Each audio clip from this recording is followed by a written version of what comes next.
तो पुण्यात्माओं, परमेश्वर का पाना बहुत आसान है। काल ने हमें इतना उलझा दिया, जैसे भी किसी के संतान नहीं है उसको ये कहा करते थे कि इसकी तो सुबह दर्शन भी ना होने चाहिए। नो कहा करते जिसका संतान नहीं है कि ले बता सुबह सुबह यू लाग गया न पूता माथे के।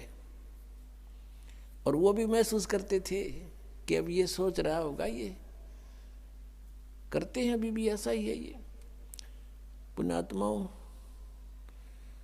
यहाँ काल की सारी उल्टी रीति है। अब जब हम तत्व ज्ञान से परिचित होंगे तो परमात्मा के विधान अनुसार हमने चलना पड़ेगा।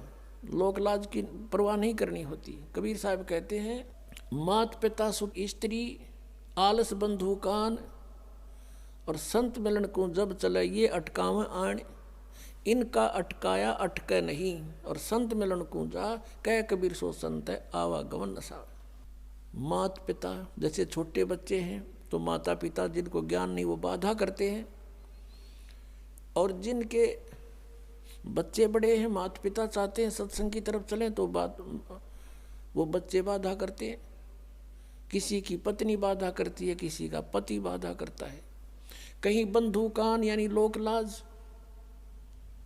तो परमात्मा कहते हैं कि इनका अटकाया अटका नहीं, इनका रोका रोका नहीं, और संत मिलन को जा कह कबीर सो संत है फिर आवागमन नशा।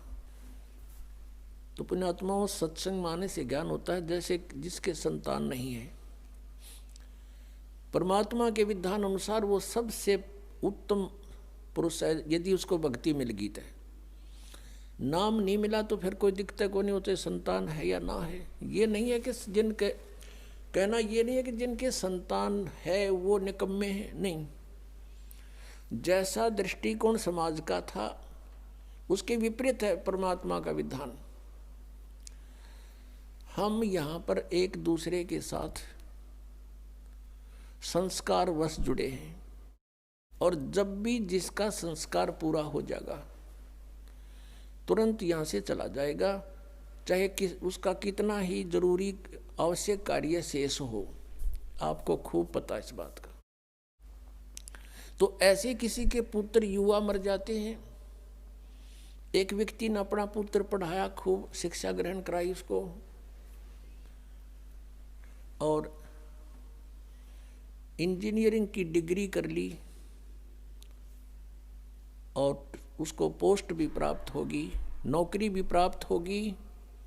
विवाह का समय रख दिया, विवाह से 3 दिन पहले एक्सीडेंट में मृत्यु होगी।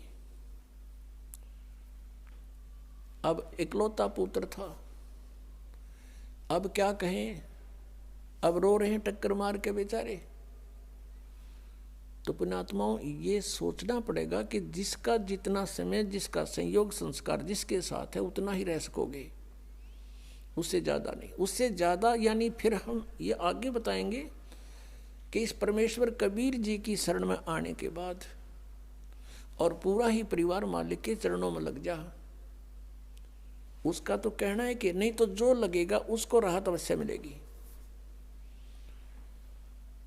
तो ये इस तरह की दुर्घटनाएं नहीं होंगी यदि नियम ठीक रखेंगे। जब लग हंसा हमरी आना और काल लगे नी तेरा बाणा। जब तक, हे परमात्मा कहते हैं, हे जीवात्मा, जब तक तू हमारी मर्यादा में है तब तक काल का दाव नहीं लगेगा, काल का तीर नहीं लगेगा।